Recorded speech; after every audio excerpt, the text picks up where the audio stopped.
Olá, bem-vindo, bem-vinda ao podcast Muito Além da Ecobag. Estamos na 4ª temporada desse podcast. Se você ainda não ouviu as outras, por favor, este é o 2º episódio. Eu tenho aqui comigo o Timóteo Carriquer, que topou essa aventura de ficar aqui durante 7 episódios para mergulharmos nas bases bíblicas da compreensão do nosso ativismo. Posso falar assim? Pode, pode. Legal. O tema dessa temporada é Céu na Terra. E neste episódio, o Timóteo, que é teólogo, biblista, missionário, amigo, irmão na fé, americano-brasileiro, escritor de livros, vai trocar com a gente sobre um segundo tema. A gente começou falando do início de tudo, né, a missão da criação, e agora a gente vai para a primeira aliança, ou uma aliança eterna, mas acho que a primeira aliança é mais legal, hein, Tim? Legal, com certeza. E é muito legal que a gente está falando sobre esse tema nesta semana que a gente celebra o aniversário do último Adão. Isso de mesmo. Jesus. Isso mesmo. O que isso tem a ver com esse nosso bate-papo de hoje, Tim? Então, Noé, de certo modo, aliás, olá pessoal, uma alegria estar com vocês. O Noé, ele era uma espécie de segundo Adão, porque Deus estava começando de estaca zero a princípio, né, com Noé.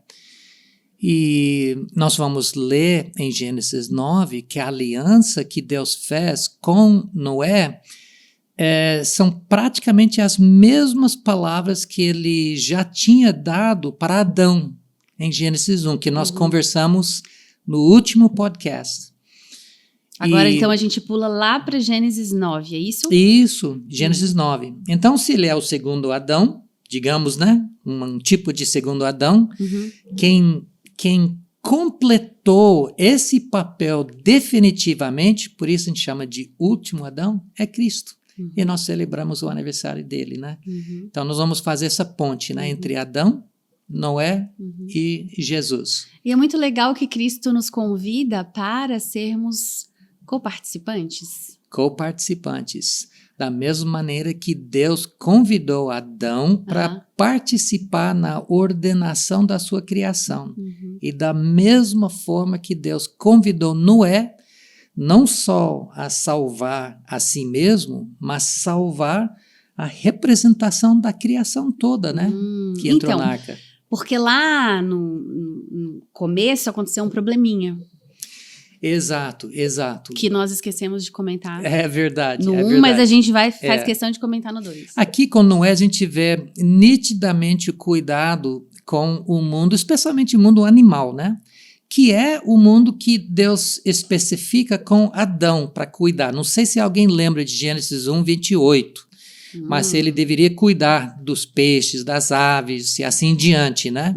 Não significa que o resto da criação está fora da sua mira, apenas que essa é a colocação mais inicial. Quando nós chegamos em Gênesis 2, a gente vê que o cuidado é sobre o jardim todo, né? Sim.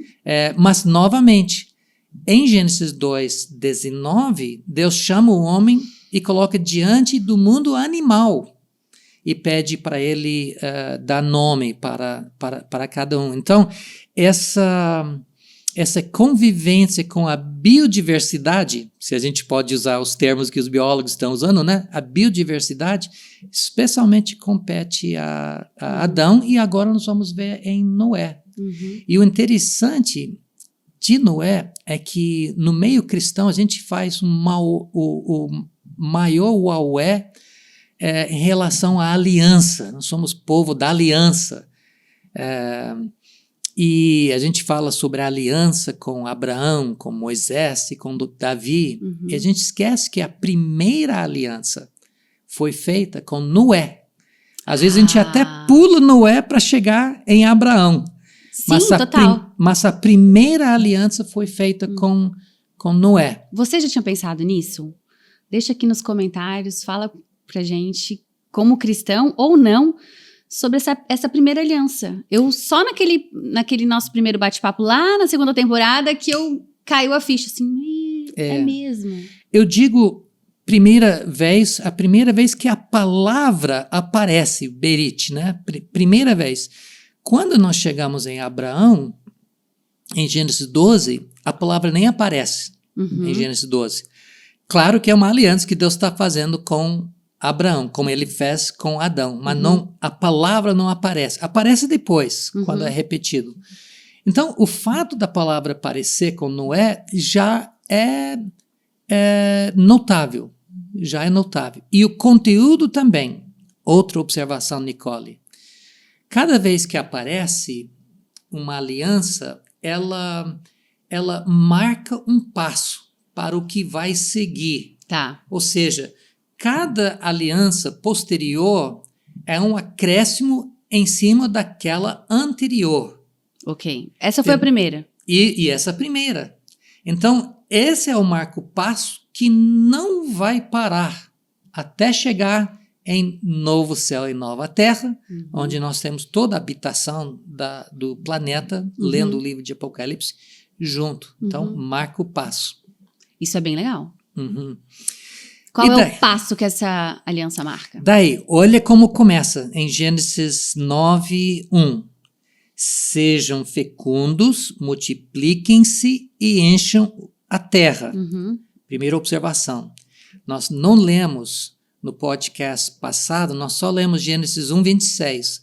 Mas quando isto é repetido, 2 versículos depois, em Gênesis 1:28, começa com sede fecundos, multipliquem-se, encham a terra, e depois fala sujeita isso, sujeita aquilo. Tá. Eu não sei se a ficha está caindo ainda, mas vamos ver. A ideia é que a multiplicação não é meramente para o agrado humano.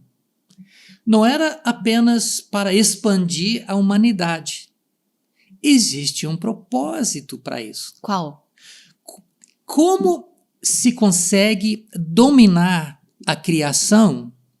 Como consegue dominar e sujeitar a terra se você não ocupa a terra? Importante dizer, se você não viu o primeiro episódio, a palavra dominar e sujeitar é muito chave e talvez não seja da forma como você está entendendo. Tem que ir lá ouvir. É verdade. A gente adianta, né? Tem tudo a ver com ordenar. Arrumar a casa. Agora você tem que estar presente para ordenar a casa, né? Então tá, lá no início estava tudo esquisito, Deus arrumou. Aí aqui, tudo esquisito de novo. Na verdade, era tudo sem arrumação. Deus arruma e no último dia da sua arrumação, ele levanta um ajudante para participar dessa arrumação. Fazer parte, né? E daí ele pode descansar. O que é descansar? Quer dizer que Deus tira as mãos daquilo? Não, claro, ele continua sendo Deus, sendo soberano, etc. Mas no seu plano ele criou um mecanismo, não sei se não gosto muito dessa palavra mecanismo, mas ele criou um padrão, uma ordem. Padrão legal. E a sua imagem, aquele que reflete quem ele é por continuar a ordenar. Obviamente, debaixo do cuidado, do olho de Deus. Não deu muito certo. Né? Não deu muito certo. Aí que tá. Quando as pessoas pensam, né, que entrou o pecado no mundo, qual é a primeira coisa que pensa?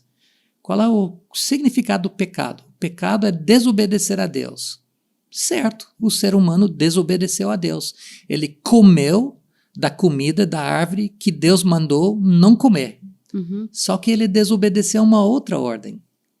Lá em Gênesis 1:26, quando diz dominar, uma das primeiras coisas que deveria dominar é todas as coisas que rastejam sobre a terra. As serpentes.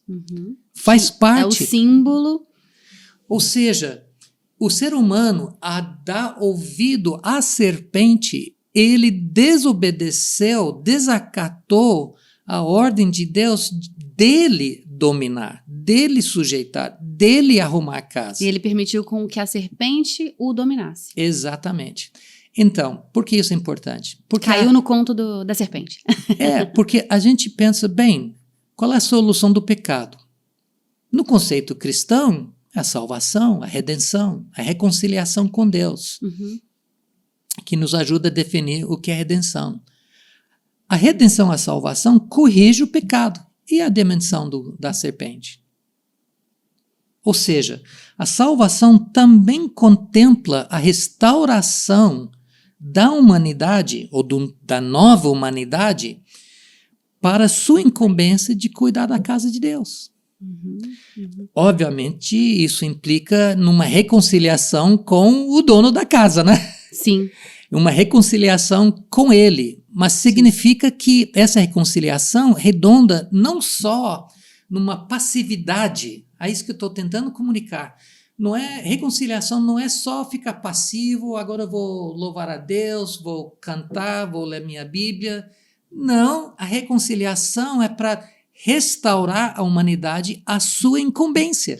E nesse momento aqui em Gênesis 9, nessa primeira aliança, tinha que reconstruir tudo, né? Tinha que... Exatamente. Então, realmente, é bom a gente voltar para Gênesis 9, né? Porque esse versículo que eu acabei de ler coloca na mesma ordem. Sede fecundos, multipliquem-se, enchem a terra, todos os animais da terra, todas as aves dos céus terão medo e pavor de vocês. Como? Se ele não ocupa a terra toda. Ou seja, o propósito de ser fecundo, de multiplicar-se, é de aumentar através da multiplicação da população humana, algo que a gente já cumpriu, né? Sim. Esse domínio para arrumar a casa de Deus. Agora, veja mais adiante nessa aliança. Essa é a primeira vez que ela é mencionada no início do capítulo 9. Depois 16, né? Aí a gente pula para, por exemplo, o versículo 9. Tá. Gênesis 9, 9. Eis que estabeleço a minha aliança com vocês e com a descendência de vocês, e com todos os seres vivos. A aliança não é só com Noé, sua descendência. Como que Deus, a gente esquece disso, Timóteo? Deus faz uma aliança com gafanhoto, com rato, com até barata, Deus nos livre. Mas ele faz, entendeu? Que estão com vocês, sim, tanto as aves, tanto os animais domésticos, os animais selvagens que saíram da arca, como todos os animais da terra. Ó, detalhe. E os animais selvagens que saíram da arca, como todos os animais da terra. Havia sobrevivência. Enfim, mas isso é a nota de rodapé. Estabeleço a minha aliança com vocês. Nunca mais. Nunca mais. Vamos mudar o título desse nunca podcast. Mais. Nunca mais. Nunca mais os seres vivos serão destruídos pelas águas de um dilúvio. Nunca mais haverá dilúvio para destruir a terra. E no versículo 16, pulando, né? O arco estará nas nuvens, eu o verei e me lembrarei da aliança eterna. Aliança eterna significa que não tem prazo de validade. Eterna. Entre Deus e todos os seres vivos de todas as espécies que há sobre a terra. Detalhe, Nicole. Muitos que entendem que no fim Deus vai destruir essa terra, reparam que Deus prometeu não fazer destruição por águas. Mas não significa que não vai fazer por fogo ou por outra coisa. Isso, para mim, essa interpretação é como conceber Deus com os dedos cruzados, escondido atrás das costas. Sim, querendo nos sacanear, né? Entendeu? Sim. Não é isso, não. Deus está prometendo que a criação dele vai sobreviver. Tanto que ele faz uma aliança com a criação toda. E, novamente, nós temos participação. Noé foi muito ativo nisso. Logo em seguida, nós temos a descendência dos filhos de Noé, e no capítulo 10, no próximo capítulo, uma tabela de todos os ancestrais das nações conhecidas daquela época. Para dizer que, de novo, né, a humanidade tem uma responsabilidade especial para cumprir isso. Nós não somos passivos nessa incumbência. Nós temos um papel. E para nós, a salvação tem tudo a ver com isso. Vai nos restaurar e assim convence. Nessa semana, então, especial que a gente celebra o rei, a vida do rei, a vinda do rei, desse último Adão, eu não vejo melhor presente que a gente possa dar para ele do que cumprir com essa missão, né? E com certeza. dar as mãos para ele e seguir com ele. Ora, Nicole, 1 Coríntios 15, versículos 20 a 28, descreve o papel atual de Cristo como sendo colocar todas as coisas debaixo dos seus pés. Sujeitar a palavra. Sujeitar as coisas debaixo dos seus pés. É o que o primeiro Adão não fez. Não sujeitou debaixo do seu pé a serpente. E Jesus está fazendo isso. A previsão em Gênesis 3 é que a descendente da mulher ia esmagar a cabeça da serpente. Jesus está fazendo isso. E em Efésios 1, versículo 10, nós lemos que Deus fez em Cristo, ele está fazendo convergir ou unir nele todas as coisas debaixo dos seus pés.